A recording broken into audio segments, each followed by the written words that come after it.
Afternoon. How's everyone doing? Good. All right. Obviously, a little bit of time removed from the Auburn game, but obviously, great win over number 8 ranked team in the country at the time. Thought there was incredible atmosphere and great fan support. So to be 4-2 and 22 in the country at the halfway point, I thought there was a lot of positive momentum heading into our bye week for our kids. The focus of that week was to make sure that they recharge mentally, rehab physically, focused on their academics, and got a little bit of time to get around their families. 2 Sundays ago, we had a normal practice. Monday was a player's day off, and we did an exhaustive self-scout. Well, your Steelers shirt. It's big time. On offense, defense, and special teams. Tuesday and Wednesday, we practiced with a focus on special teams, fundamentals, and technique. And then a non-travel team development, doing 7-on-7 and team drills there. And then on Tuesday and Wednesday morning, we worked ahead for our LSU game plan. On Thursday, Friday, and Saturday, the players were off.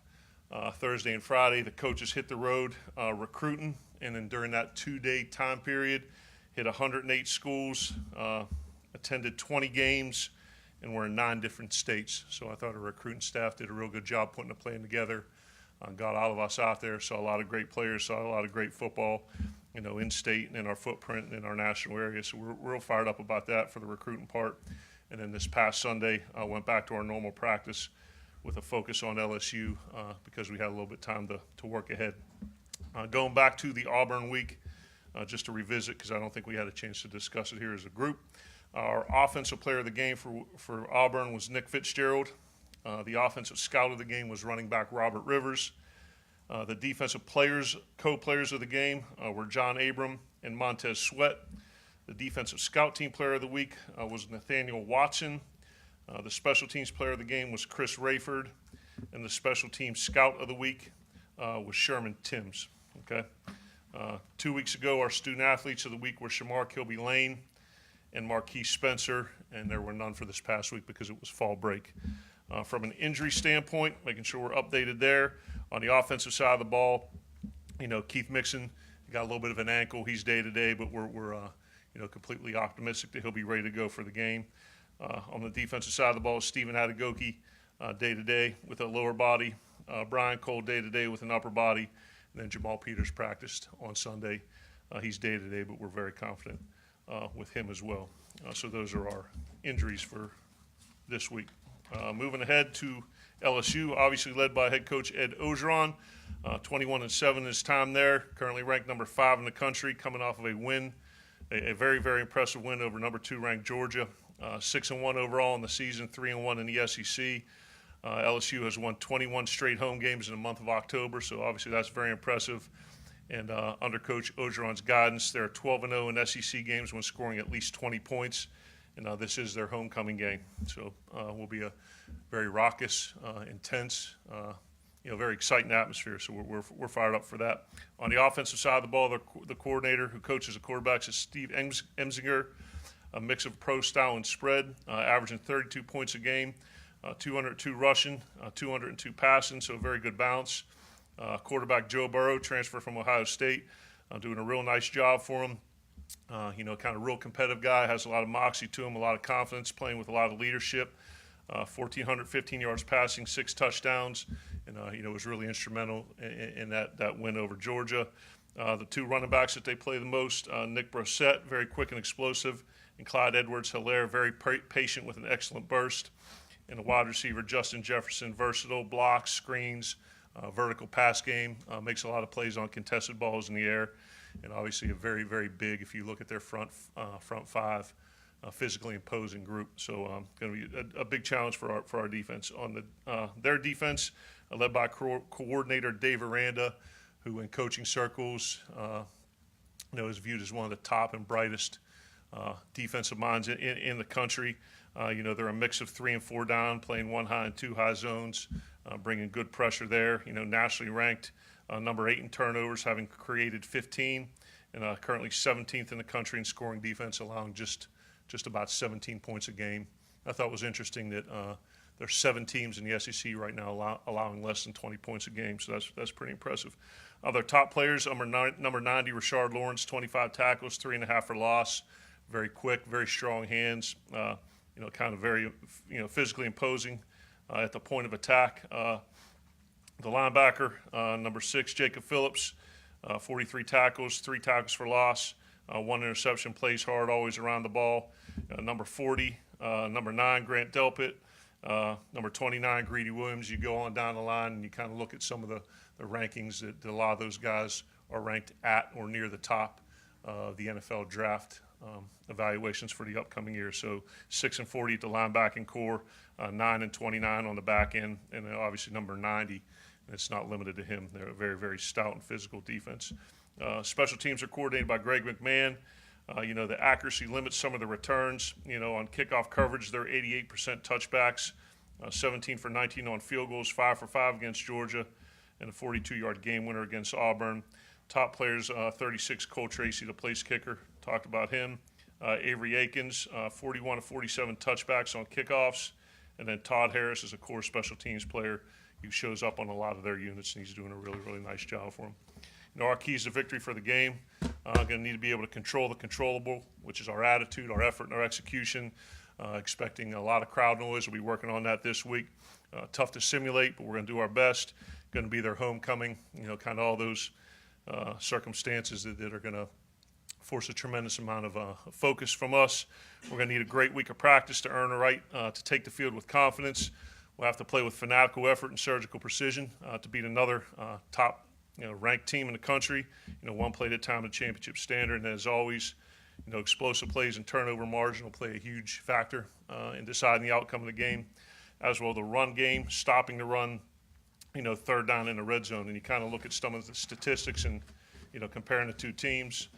Scoring offense, both teams averaging right around 32 points a game. Scoring defense, we're leading the country in the conference, giving up 12. They're right at about 17. We're leading the conference in rushing offense. They're 6th, averaging 200 a game. Rushing defense, we're 2nd, they're 5th. So both teams doing a real nice job there. Third down conversions, we're 2nd in the conference offensively. And then defensively, we're 3rd, giving up only 26%, and they're giving up right around 35%. So that's a real good challenge there. And then looking on the other side, turnover margin, they're 2nd in the conference. They are +9. We're 5th in the conference, +3. And then red zone offense, they're 1st, and we're 3rd. So all those critical factors, it's a kind of interesting to see that we're kind of sitting right in the same area in all those statistical categories. So fired up for the challenge. Kids are excited. A lot of positive momentum, as I mentioned before, and a lot of great football in front of us. So, any questions? Oh, thank you. Hey, Joe. The penalties were kind of a pretty big issue the last 2 road games at Kentucky and at Kansas State and things. How mindful are y'all of that going into this game? Is that a point of emphasis? How much have you focused on something like that going into an atmosphere like you'll be in Saturday night? Certainly, the pre-snap penalties are the biggest focus there. I think the 16 at Kentucky, I think we've got that pretty good and cleaned up. The past few weeks, we got 40 overall for the season, so we're trending in the right direction. But with the crowd noise and the atmosphere and the snap count, things like that, that's certainly something we're going to be mindful of. I think we've got the post-snap nonsense, addressed and cleaned up, and the penalties that we've seen have been more, between the whistles as opposed to before or after. So something we'll continue to work on. Against Georgia, LSU went for it on 4th down a lot, at least significantly more than they normally do. In those situations, what did you see out of the offense there, and how does that kind of change how they go about things since they've shown they can move the chains on 4th? Yeah, I think they've got a lot of confidence in their run game right now. I think obviously both backs run with great pad level, and they fall forward. And I think it's really representative of, how they're playing as a whole right now with a ton of confidence, and are playing to win rather than trying not to lose. So I think it's just something kind of like we went for it, a couple times there on 4th. That you want to show confidence in your kids and their ability to make a play. And, I think, Coach O and, their team are playing with that kind of confidence right now. Mississippi State had a lot of success against LSU last year. Did you and your staff look at that and take anything from that film to enter into your game plan for this week? Yeah, I mean, we always, look at it because of personnel matchups and things like that, and kind of go back in the same way we look at it with that it was a 35-7 or 37-7 win last year. You kind of take it all with a grain of salt because it's a different year and a different team. Just like, looking at the Auburn game from last year was 49-10 in the wrong direction. So certainly from a schematic standpoint, is there anything that we can do that's a positive factor for our game plan, but probably more personnel than anything. Defense, those guys are really talented, but they've had a lot of different defensive coordinators over the years. What's meshed so well with Coach Shoup and those guys to allow them to be so effective so early on? Yeah, I think it's a mix of experience. A lot of guys on that side of the ball that have played, a bunch of snaps at a high level. I think we've got a lot of talent, and I think Coach Shoup and the staff have done a good job putting a plan in place for them to be successful and making good calls at critical times in the game. Along those same lines, one player in particular, Kobe Jones, what has his development been on the defensive side? He was kind of Johnny on the spot getting that football in the end zone. He sure was. I think Kobe's a guy that Coach Baker and the defensive staff are really excited about, because not only does he possess a lot of physical tools that are required to be successful in this conference and at this level, but he's a student of the game, high IQ, tremendous fundamentals and technique, and always does the way Coach Baker instructs him to do so. So he very rarely finds himself in the wrong position, and making an effort play like that. I think it speaks volumes for what Kobe's done, kind of biding his time behind some very, very talented guys. But he's got a very bright future. You've never gone up against Dave Aranda, have you? I've gone up against his style of defense. He left Wisconsin the year before we played them in the Big Ten championship game. I don't think they changed scheme very much, but I guess to answer your question, no, I've not called plays against him. Yeah, I mean, what about his scheme stands out and makes him different? Because he's proven that he doesn't depend on players. He's got a good scheme to back it up. No, I think a thing that a lot of top-notch defensive coordinators across the country, like Dave Aranda, in their schemes, is they understand how an offense is attempting to attack them and why, and works to take those things away, but at the same time combines that with a bunch of aggressiveness where they're attempting to force the hand of the offense. So they know, based on what they run, how people are going to attack them, and have a bunch of good counter punches of, if they're going to do this, this is what we go to. So I'd say it's a combination of aggressiveness, scheme, and in-game adjustments that he does a really, really nice job of.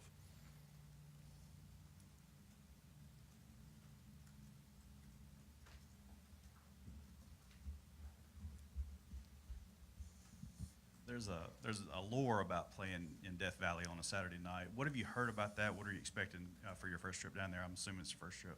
Yeah. I'm excited that they got the line markers marked off every 5 yards. I think that's pretty cool, and you don't see that very often. Here they got a tiger down there that's pretty neat. But I hear, to me more than anything, this is, the great thing about college football is the passion of the fan bases, particularly in this conference. And I hear, they're as good as any, and they get fired up and they get after you, and they're into the game, and they're gonna make it a challenging atmosphere. So that's, I think that's what things I'm most excited for.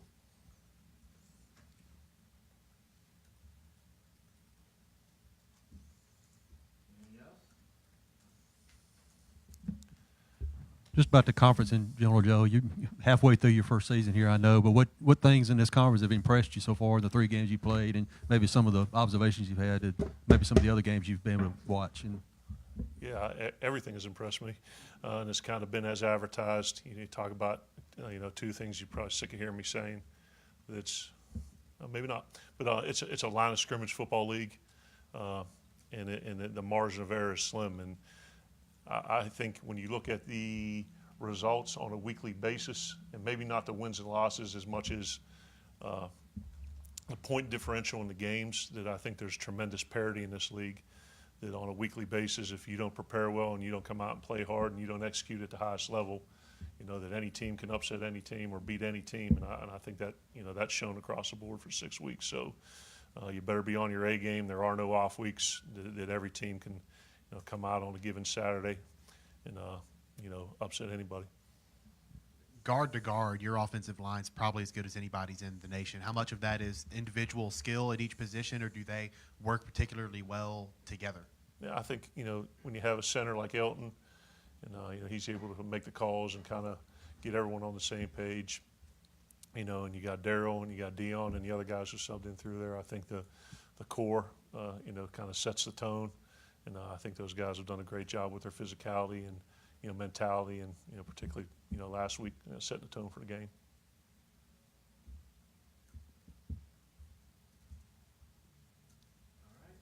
That's everything. All right, appreciate you guys. Have a great week. Hail State.